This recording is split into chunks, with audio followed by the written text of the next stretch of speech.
the need to move money from place to place, the cost of doing so, the overhead, as you put it, makes me think, believe it or not, of Bitcoin, because some people have said, hey, Bitcoin is the answer to those problems. Are you a believer?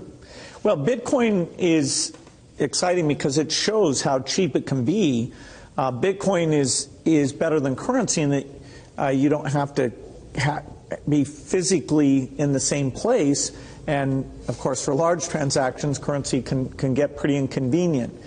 The customers we're talking about aren't trying to be anonymous. You know, they're willing to be known. So the Bitcoin technology is key, and you could add to it, or you could build a similar technology where there's enough attribution that people feel comfortable. This has nothing to do with terrorism or any type of money laundering. So what does Buffett not like right now? That would be Bitcoin. He says that Bitcoin right now looks a little bit tulip-like to him. It's not a currency. I mean, it does not meet the test of a currency. I wouldn't be surprised if it's not around in 10 or 20 years. Why does it not meet the definition of a currency? Well, because people say, well, I'll sell you goods in Bitcoins, but they change the price of those every time the price of the dollar changes in relation to Bitcoin. They're pricing off the dollar. They could say, well, I'll sell it to you in barrels of oil. But if every time the price of oil changes, they change the number of barrels you have to have. That's not, your oil is not the currency. The other technology breaks Orwell's dictum. It breaks Orwell's dictum by providing proof of publishing at a certain time. And that is the intellectual underpinning of that whole system, and can be used for lots and lots of other things. And so that's the big expansion we're about to see in Bitcoin. All derives from this basic premise that you can prove that a particular statement, a particular consensus, a particular contract happened at a particular time globally, and it requires the subversion of every single jurisdiction where people are running Bitcoin to overturn that. Am I right in understanding that you're saying that the Bitcoin architecture has applications far beyond the economic role that Bitcoin can play, and that architecture is very strengthening to the life of information in the digital space, making it less vulnerable to the kind of mischief you talked about in Russia or elsewhere? Is that what you're saying? Exactly, exactly.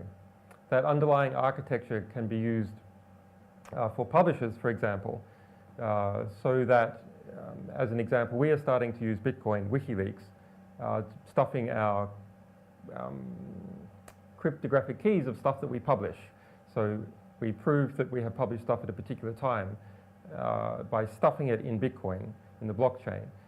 And then if someone were to come and try and modify the material that we have published to take out particular parts, that would be detectable. Do you think Bitcoin will be disruptive in that way? I mean, now it's a speculative currency. Will it be something that will be what normal consumers will use and will disrupt the banking industry? My opinion of Bitcoin is that, I think Bitcoin is probably a good thing, but it's essentially,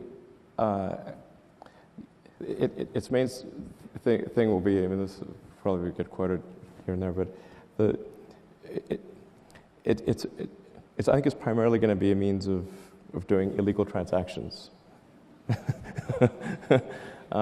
But that's not necessarily entirely bad, because some things maybe shouldn't be illegal. But the combination of Silk Road and Bitcoin will save us? Well,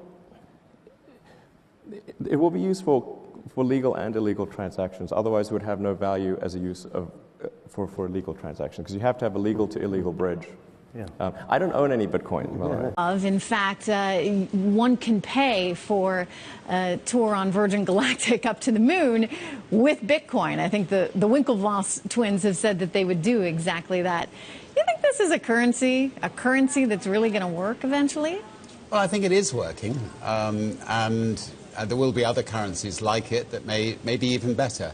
But in the meantime, there's a big industry around Bitcoin, and people have made fortunes out of Bitcoin. Some people have lost money out of Bitcoin. It's volatile. It's volatile. Yeah, but it is quite volatile. But you know, when in volatility, people can make money out of volatile situations. Why was it important for you to give it sort of that stamp of approval, that endorsement, by saying to the Winklevoss twins, yes, you can pay for the ride with Bitcoin?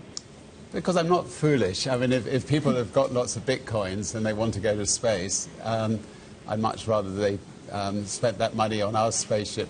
Whether I keep it in Bitcoins is another matter. But I'd much rather they spent that money on a Virgin Galactic spaceship than on, you know, Elon will be sending people to space one day on Elon's spaceship. So we'll grab the money while it's there. Elon versus